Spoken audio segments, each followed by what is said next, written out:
Hello everybody and welcome back to my channel. Happy Saturday and hope all of you are having a great day so far. Here's your daily news report and fourth stimulus check update. Now President Joe Biden's new infrastructure plan is going to provide so many of you guys with much financial relief. There are multiple stimulus payments that will be arriving very soon and a large amount for many of you guys. I also want everyone to know that if you received unemployment benefits in 2020, up to $10,200 of that is now tax-free. However, if you filed your tax return before the relief provision was passed, the IRS said you don't have to amend your tax return, but instead the agency will automatically refund the money. The IRS has announced that the payment should arrive sometime in May. But first of all everybody, do you believe that a fourth stimulus check and a $200 increase in Social Security benefits must be passed? Let me know in the comments. I personally believe that our politicians in Congress have let down our seniors and have let down millions of Americans across the country. People are in desperate need of help. More work must be done, everybody. Our politicians have got to help out the American people. And if you agree with me, then leave a comment down below saying I agree. So yeah, everybody, President Joe Biden is definitely focused on his Build Back Better plan, which aims to invest in the nation's energy grid, transportation, and water systems. Many lawmakers, including Speaker Nancy Pelosi, are expecting that infrastructure package is going to be passed via the budget reconciliation process, just like the American Rescue Plan. And it's possible that the Biden administration is going to add another round of stimulus payments into the plan, then pass it through Congress with budget reconciliation. If Congress was to approve a new stimulus payment, everybody, they would likely be recurring payments. Pramila Jayapal and Rashida Tlaib have already come together to create the Automatic Boost to Communities Act, and this bill would immediately provide a $2,000 payment to every person in America as critical relief during the crisis, followed by $1,000 recurring monthly payments throughout the ongoing crisis. According to Jayapal, there is strong bipartisan support among people in the country for payments on a recurring basis, with 66% of the public preferring recurring payments of $2,000 until a year after the president declares an end to the federal state of emergency. A recent poll also revealed that a majority of voters, including a majority of both Republicans and Democrats, support financing recurring payments by instructing the U.S. Treasury to issue $2 trillion of new currency. Lawmakers have also proposed a new minimum wage, renewing federal tax on employment and making a child tax credit raise permanent.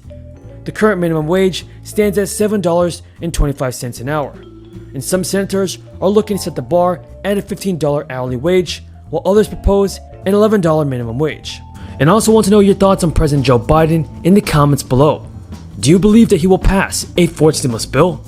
Leave a comment down below saying yes or no. Now folks, like I said, Joe Biden announced his $2 trillion infrastructure and jobs package. And so the American Families Plan is the second phase of Biden's two-part push to boost the economy. According to multiple sources, President Biden will speak directly to Americans who feel left behind and forgotten in an economy that's rapidly changing. Joe Biden will argue that his economic proposals will create millions of jobs. Now folks, Biden has faced opposition from Republican lawmakers and some moderate Democrats over his proposal to raise taxes on the wealthiest Americans to fund his programs. With an evenly divided Senate and a slim majority in the House, President Biden faces an uphill battle in Congress. But Joe Biden's American Families Plan would definitely provide many of you with more stimulus money. Reportedly, Biden's proposal calls for having low and middle income families pay no more than 7% of their income on child care. Thank you for watching folks, and until next time, have a great day and stay safe. I've come to see that Amtrak doesn't just carry us from one place to another. It opens up enormous possibilities. And especially now, it makes it possible to build an economy of the future and one that we need. Last week, I announced the target of cutting greenhouse gases and gas emissions in half by 2030. And most of those emissions in this country come from transportation. But if just 10% of the freight ship and the largest trucks went by rail instead, we'd be removing 3,300,000 cars from the road, and we've been planting, is the same as doing that, or planting 260 million trees in America. As I've said from the beginning, when I think about fighting climate change, I think about jobs. And rail, and hopefully the expansion of rail, provides good union jobs, good paying jobs. It also connects people to jobs and economic opportunities that can be reached from wherever you live. Let's put this in perspective. For years, I fought efforts to cut funding for Amtrak because cutting funding for Amtrak would be a disaster for our environment and our economy. Amtrak carries 4 times as many riders between Washington and New York City as every single airline does within 50 miles of the shore from Florida all the way up the coast. Imagine what we'd have to do. A single day without the Northeast Corridor, for example, with Amtrak and the Northeast Corridor would cost the economy $100 million. If you shut down all passenger service on Amtrak's Northeast Corridor, the projects that compensate for the loss, you'd have to add 7 new lanes of highway on I-95. And consider that cost, average of $30 million for a linear mile on I-95. This is the bargain of bargains of bargains. It's economical and it's environmentally a lifesaver. That's why in my rescue plan, American Rescue Plan, we worked hard to keep Amtrak running. At the height of the pandemic, because we weren't traveling Amtrak, furloughed 1,200 employees. And we were able to provide emergency relief to keep rail service running, and we've now brought back 1,200 union workers who had been furloughed. And by the way, you get a union wage, not 15 bucks an hour, a prevailing wage. But we have to do more than just build back. We have to build back better.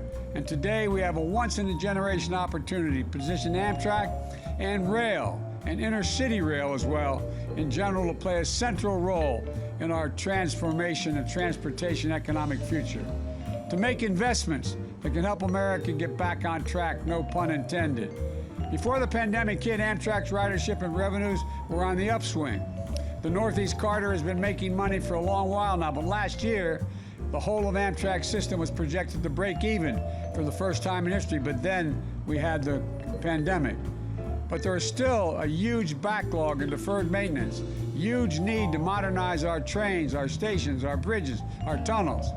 But we're talking about critical jobs like the Hudson River Tunnel, the Baltimore Potomac tunnels, and the Susquehanna River Bridge. In my American Jobs Plan, I propose spending $10 billion a year on passenger rail and freight rail. Of this, 2/3 would support existing Amtrak routes, including the Northeast Corridor, but nationwide. And we're talking about union jobs, as I said. And we're taking care of the riders, laying track, wiring switches, fixing bridges, tunnels, modernizing stations, and repairing and rebuilding this vital infrastructure. This would allow for the potential to expand passenger rail service. Imagine a 2-hour train ride between Atlanta and Charlotte, going at speeds of 220 miles an hour, and 2.5 hours